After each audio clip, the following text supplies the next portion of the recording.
What's going on, everybody, and welcome to the Bluffton Beavers Dynasty here on NCAA 14. This is John J. Gaming on the mic, and today the Beavers will be taking the field for the very first time at the FBS level, but not playing an FBS opponent necessarily, as we're playing the FCS Southeast Pirates in today's game, in our inaugural game at the Division I level. So it should be a really good one. Make sure you smash that like button, hit subscribe if you do happen to be new. Let's go ahead and get into some game action, shall we? So the inaugural game for the Bluffton Beavers, at least at the FBS level, is now underway, and we actually force an incompletion. Paul Washington trying to throw it over the middle and just lost the ball a little bit and forced the incompletion there, but then comes back and throws a beautiful ball right over to Tim Wilson on the very next play. Goes for a gain of 20 plus. And then we almost got drawn off sides. Got the player lock going in that paper thin defense that an all walk-on team would usually have at the FBS level. Giving up a huge touchdown run right over the middle. And right from the jump, man, FCS Southeast is already up 7-0. But now we'll go ahead and take a look at our offense for the very first time this season. A risky throw over to Sean McGee, but the catch was still made for a gain of 5 yards on that one. Sean McGee, not even our starting tight end. He's actually our backup tight end that came up in there and made the very first catch in Bluffton FBS history. As there's Chris McClain picking up another first down. Nice job with the run there. Gain of 6. Is now 1st and 10. Jack Rochford gonna throw over the middle to find Marks. Tommy Marks with a gain of 11, and Bluffton putting together a pretty good drive, if I say so myself. Already across midfield. Let's see if we can get closer, and we do. Another good throw over the middle to Tommy Marks once again, as we're in the edge of the red zone now. 1st and 10. Gonna try to throw it deep for DJ Logana. We had a pocket to throw it into, but it was just overthrown. And the safety makes us pay. So first possession of the season does not come away with any points, as we still find ourselves down 7-0. Here comes the Pirates, as they go with Paul Washington. First carry of the day for him goes for a gain of 11. Is now 1st and 10. Washington gonna go short this time over to Scott. Finally is brought down by 21. Still getting used to some of the defensive players on that side of the ball. You know, new series and all that. But 2nd and 1 coming up though. They actually force a throwaway. Looks like it's either an incompletion or just a bad pass. I honestly couldn't tell. But 3rd and 1, can we get these guys off the field? And unfortunately, it's not the case. They run the option over to the right-hand side, a power option that works well for them. It goes for a 1st down. So their drive still continues, and they're steadily just driving downfield, getting it to Joe Scott this time. His 2nd catch of the day for 12 yards, 1st down. And then they do a play-action boot to the left-hand side, getting it to Randolph, who gets another 1st down for the Pirates. It has been all FCS Southeast thus far in this ball game. Let's look at that. We had somebody playing zone right in the middle, and then when the snap was made, they go towards the opposite side of the field, and it leads to an easy touchdown for Joe Sledge. 2nd touchdown already for the Pirates, as it take a 14-0 lead. So let's see if we can have some better luck this time around. We had an interception on our very first drive. Let's see what we can do here as we try to throw over the middle again, this time to our fullback, who drops it. That would have been a 1st down if he actually would have made that catch, but did not come to fruition, no. As we'll go to the right-hand side, we got Hayden, who's able to make a couple defenders miss and get to midfield. A 24-yard gain for Antoine Hayden. As we got 1st and 10, gonna go right towards our running back Chris McClain. Another 5-yard gain. You all have seen it when the running back can get some more work on offense. As we'll call another run play. You didn't think we'd be doing this much running with the kind of offensive line that we're having, but Surprisingly, we're doing a decent job of running the football, though. As now, it's only a 3rd and inches. Go see if we can just try to run it with Chris Rochford. Not just try not to risk it for the biscuit, as Rochford does actually get out of bounds. Could have picked up a few more yards, but does a little, bit wiser and just go ahead and get downfield, get the first down. Keep this drive going as there's another catch for Kurt Wright. A 13-yard catch, his first catch of the day. That's the actual starting tight end getting involved. But then 2 plays later, we got 3rd and 7. Gonna try to throw it to Chris McLean. He was hit as he's thrown. And that caused the inaccurate pass. So gonna have to go ahead and settle for the field goal as John Wilkerson is there to make the kick, and it's good. First points in Bluffton University FBS history goes for a field goal. Bluffton Beavers for the first time on the board. As we cut this thing down to 14-3, and we kick it off to FCS Southeast, and it could have been trouble. Got very fortunate there. So now here comes the Pirates again. They have first couple of drives led to touchdowns. Let's see if they can make it 3 in a row, as they got good blocking on that edge. Nobody there to contain, as almost was a touchdown. Thanks to all the broken tackles and great blocking by FCS. That does end the first quarter of play for your Bluffton Beavers. Down 14-3. Let's see if we can pick it up here in the second quarter. So here we go. We're back at it again with the white vans, as Paul Washington is going to throw a strike over to Scott. Sean Miller, number 57, having to make the touchdown saving tackle. But still 1st and goal. We're going to go ahead and run to Joe Sledge up the middle. And the defense just opens up like for Red Sea, as Joe Sledge finds the end zone with serious ease. FCS Southeast scoring once again. And we're not having as much luck on our offensive side of the ball either, as we went 3 and out on our very next possession. So here comes the Pirates once again, going over to Joe Scott. And he picks up another first down for the Pirates. Tough day at the offense for sure for the defense. Let's see if we can get something going. But the broken tackles are not going to do it. Multiple broken tackles by Joe Sledge is able to squirt his way around the defense. Another touchdown for the Pirates. We're already down 28-3. We just gotta hope that they're as good at choking leagues as the Atlanta Falcons are. As that's an incompletion. So now 2nd and 10 coming up. Rochford going to try to drop back. Going to face serious pressure, but does dump it off to Chris McLean. At least for some positive yards. Able to pick up 8 yards on the play. Better than nothing, I suppose. As we'll try to run for it for the first down. Let's see if we can get enough of a hole. And sure enough, we do. Chris McLean gets the blocking that he needs. And it's our biggest run of the day. A whopping 10-yard run for the custom recruit, and the drive will still continue. So now 1st and 10, going to try to throw it to the out route, but it gets thrown to Josh Gates, who to his credit does make a beautiful adjustment to try to catch it, but just wasn't working out for us, as we'll try once again to run it back here. 2nd and 10, Jack Rochford forced to scramble out of the pocket and does pick up the first down with his legs. It's now 1st and 10. Rochford with a clean pocket. He's got a man over in the middle, and he's got Leroy Tyson. Gain of 24. Beavers are driving. See if we can get some points on the board as we try to throw to the underneath route. It is incomplete. So now the Beavers face a 3rd and long. Rochford dropping back, going to throw short to Watkins. He's got a blocker, but completely lifts on 25. So 4th down coming up. And you know what? We can't afford to be conservative. We're going to go for it here on 4th down.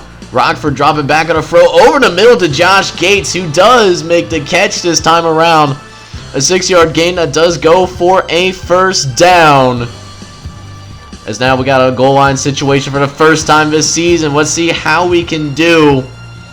As 3rd and goal will now be coming up thanks to that incompletion. Rochford already with 20 pass attempts. Wanted to have a little bit more balance, but it is what it is. So now, 3rd and goal. Rochford going to try to scramble to the right. Doesn't see anybody. Looking around to find somebody and can't get it done. Just gets out of bounds to avoid a big hit. And so we had to settle for another field goal once again. Maybe our defense can step up and do something here. First 4 drives have all allowed touchdowns so far. Maybe the 5th time, the 5th drive of this game for the Pirates will be the charm that we need to actually get these guys off the field without allowing any points. That would be really nice to see, as Joe Sledge does pick up 5 yards on that run. 2nd and 5 now coming up. See if we can do something with the blitz here, as Washington going to throw to the left-hand side. A beautiful throw to Jared Randolph. Good for 15. As the out route, just a perfect complement against man coverage and beat us easily that time. And look at Sean McGee with a devastating hit to force the incompletion. As at this point in the game, with the broken tackles that Bluffton has not been able to keep under control, I said tackling and strip ball too aggressive, since if we're going to miss tackles, I want to at least have a better chance at forcing some turnover. So trying to gamble, and so far it might be working a little bit, as we do force our very first punts. So an opportunity for us to come back here. 1:22 left. Going to go over the middle to find our tight end in Kurt White. And just going to go ahead, run no huddle here. Not a lot of time left on the clock, as they still leave Kurt White wide open. And what I'm just going to run the exact same play until FCS figures out a way to stop it. There's another catch by Kurt White, this time going for 22. As we're going to try to throw to Kurt one more time. It's deflected away, and the linebacker again makes a great play on the ball. And this could actually be returned for 6 points. Need some hope and prayers here. Kinwell gonna make the tackle, and he just makes it, sparing the pick 6. But David Ginn, if he'll show any of his play from that angle, just makes a beautiful play on the ball. Kurt White could have made that catch, but he, dropped it, and unfortunately it led to an interception. And then opposite way, various Bluffton defenders try to strip the ball. Doesn't work out at all. Couldn't strip the quarterback, and what a terrible way to end the first half of Bluffton football. Going to be down 35-6 going into halftime. Going to need to make some serious adjustments to make this at least more respectable. So the second half is underway, and one of the silver linings that we do have is that we do have the ball to start the second half. So we have an opportunity to start off on the right foot, as DJ Welgana on the first play of the second half does make a catch on the right-hand side for a gain of 9 yards. He's been pretty quiet though overall. Only 2 catches for 14 yards. Want to try to see if I can get him more involved in the offense, as he is one of our better offensive players than Bluffton University does employ here. As now, 1st and 10. Rochford going to try to throw the outright, and it's a great throw to Tom Marks, but he can't quite haul it in. So an incompletion leading to 2nd and 10. Going to try to throw over the middle. That's nearly intercepted. This time Shannon Wright couldn't quite get his hands on it though. So now 3rd and 10 again. Jack Rodford in the shotgun, gonna have to try to pass. He's got Kurt White over in the middle, and he drops that pass as well. And so Bluffton going to have to punt this ball away. And here comes the Pirates. Brand new drive, first drive to start the second half. Defense did start to show signs of life towards the end, playing a little bit better, but second half, see if we can continue that momentum as we get our very first sack. That looks like Terry Riley, who's able to get up in there and make that sack. 6-yard loss on that one. And for the first time, we actually get these guys in a 3rd and long situation. Mike Black did pick up some good yards, an 8-yard gain.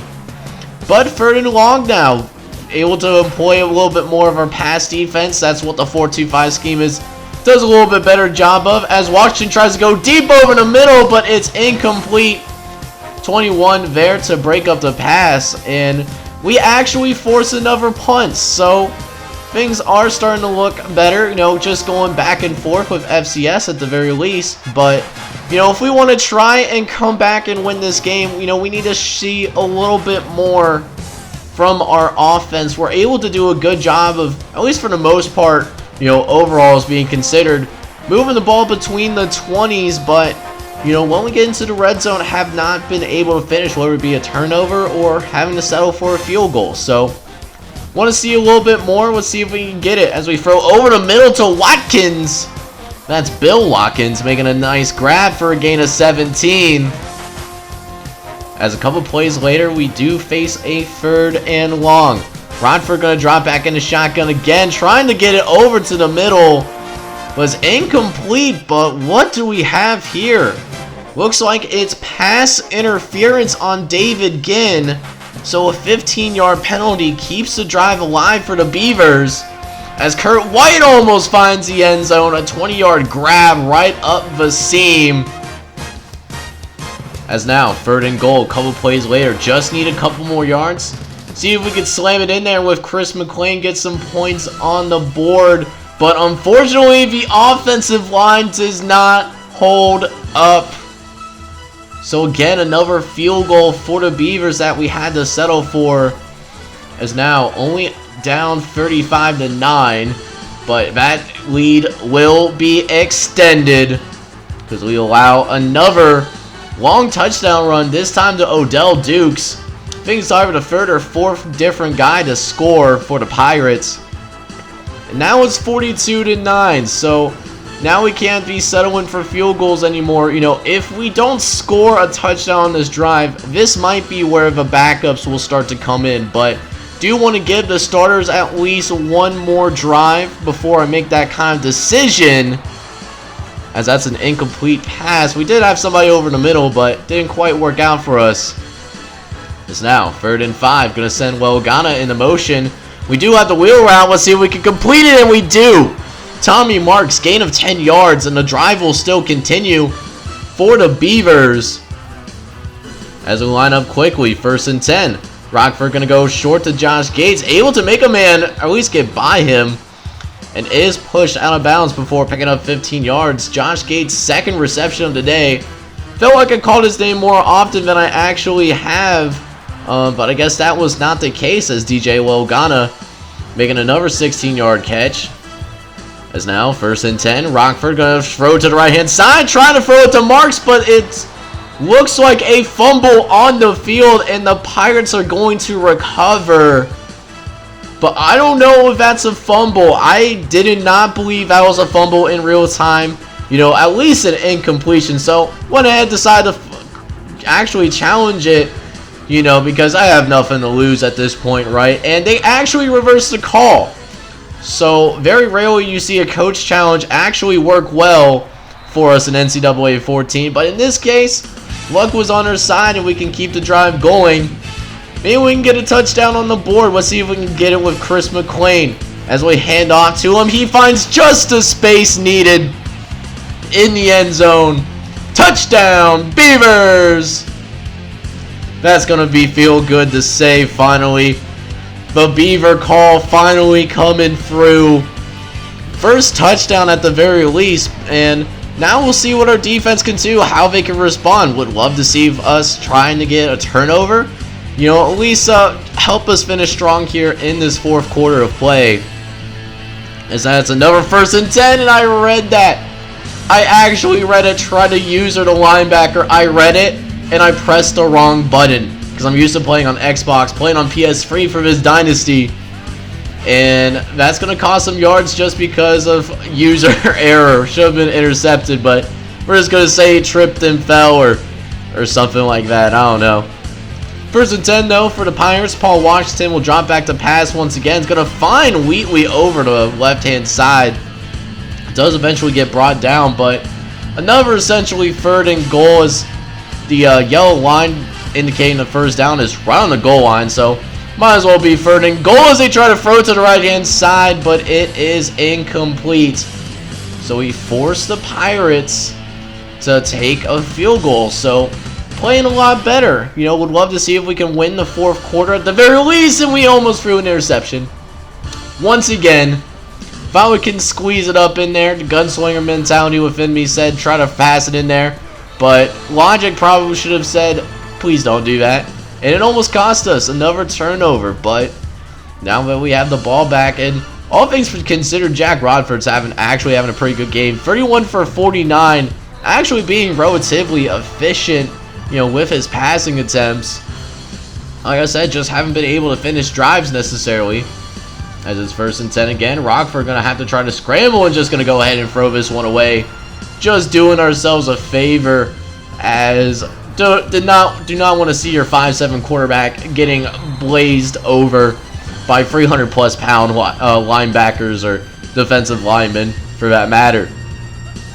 So now 1st and 10 again. Rochford gonna throw to the right hand side, gonna dump it off to Tyson, who does pick up a few more yards for us. 6 yards on the play for Leroy Tyson. It's his 2nd catch.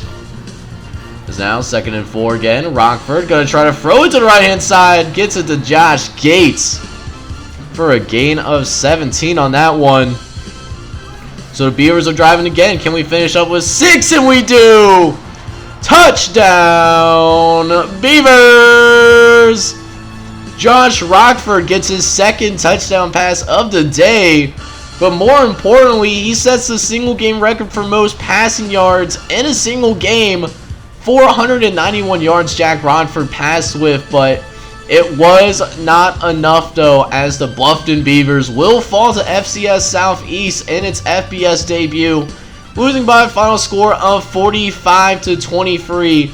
Certainly going to have a lot of work to do in order to build this team into a national championship contender. So we made it to the end of the game, and for the most part, we made it in one piece. Let's take a look at how this game went down today. FCS Southeast, certainly shell-shocked us very early on. We were definitely nervous in our FBS debut. Found ourselves down 35-6 in the first half. But then in that second half, I thought we played significantly better as a football team. Third quarter, we only lost 7-3, had some good drives put together that, ended in, one field goal. And then the fourth quarter, we actually did end up winning the fourth quarter. We won that quarter 14-3, and we only lost by a few touchdowns.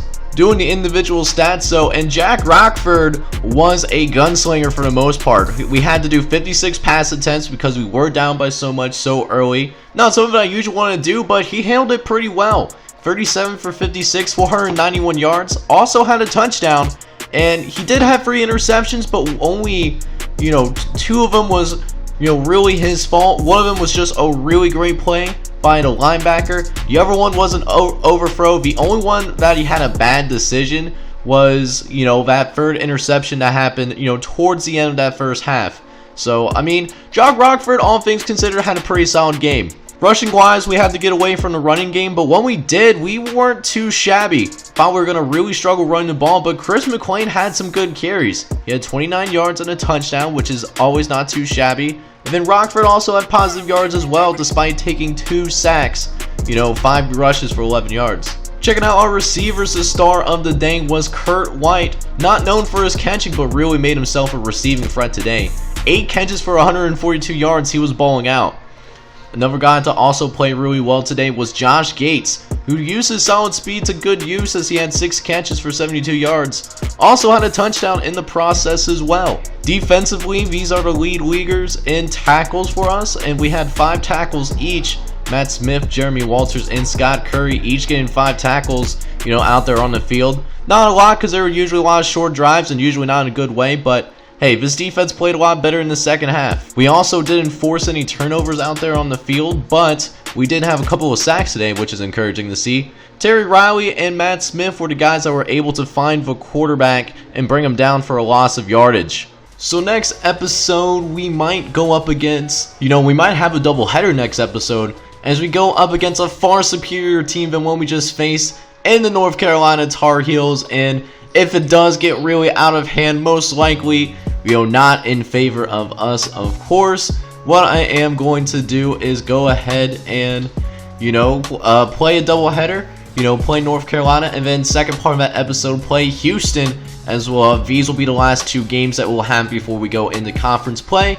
But in the meantime, if you're still excited for the series and as well as the future of this football team, let me know down in the comments, as well as drop a like on this video and subscribe to the channel if you happen to be brand new as well and like what you see throughout the channel. In the meantime though, this is John J Gaming on the mic signing off, and also hoping you have a wonderful day. Take care everybody.